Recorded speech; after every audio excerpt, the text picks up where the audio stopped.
Баршаңызға қайырлы күн. Бүгін біз өте топ-томпақ, дәмді бауырсақ дайындаймыз.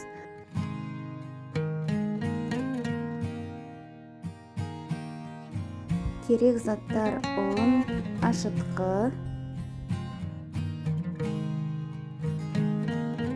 қант, тұз, майонез, сұйық май, жылы сүт және су қажет болады. Бұл жерде мен 3 килограмм бауырсақ жасайын деп жатырмын, бірақ сіздерге 1 килограммның ингредиенттерін астына жазып қоямын. Жылы сүтке қант пен тұзды араластырып ерітеміз.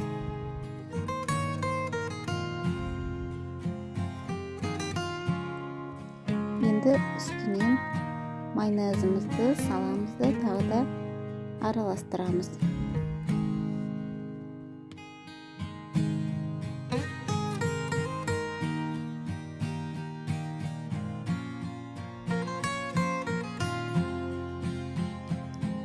Енді майымызды құямыз.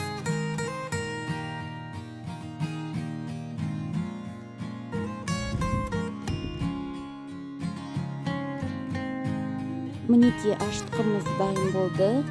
Осылай ашытқы көтерілу үшін бізге свежий дрожжи қажет. Оны жылы суға және де 1 ас қасық қант, 1 ас қасық ұн қосып 15 минуттай қойып қоямыз. Сонда дрожжымыз жақсы көтеріледі. Енді қамырын жасаймыз.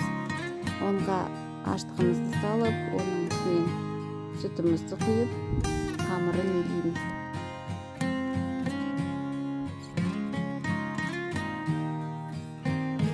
Үстінен жылы суымызды қосып, жұмсақ қамыр жасаймыз. Егер де әр түрлі рецепттер керек болып жатса, маған тіркеліп комментарий жазып қойсаңыздар болады. Қамырымызға тағы да сұйық май қосып, жақсылап илейміз. 1 килограмм бауырсақтан 37-39 штук шығады.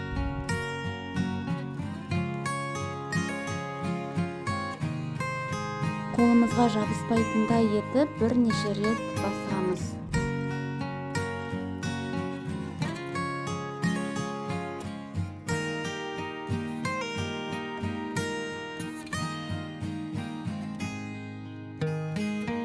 Енді жылы жерге бетін жауып 2 сағаттай қалдырамыз. Мінекей қамырымыз осылай көтерілді. Енді бауырсағымызды пісіреміз.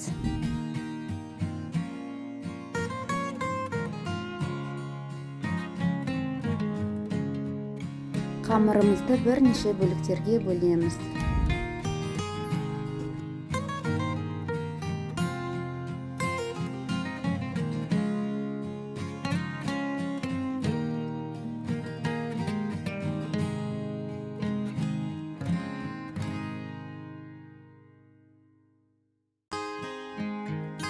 Енді нанымызды қатты жұқа қылмай жаямыз. Сонда бауырсағымыз топ-томпақ болып, әдемі болып піседі.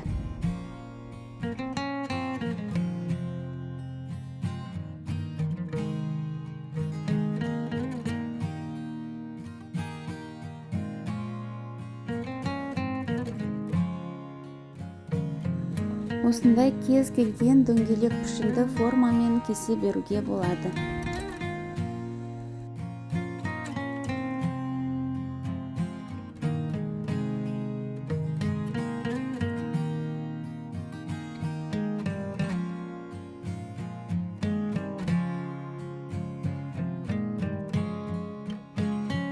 Енді қызып тұрған майымызға бауырсағымызды салып, екі жағын да сарғайтып, жақсылап пісіреміз.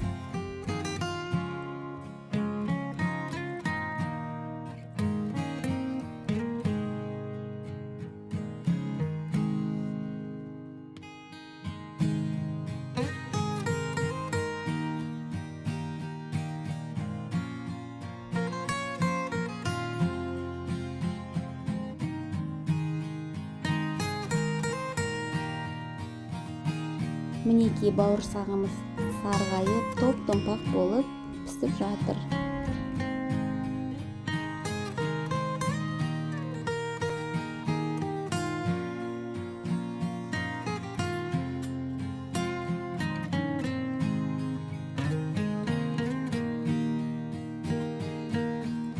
Мінекей өте дәмді, топ-томпақ бауырсағымыз пісті.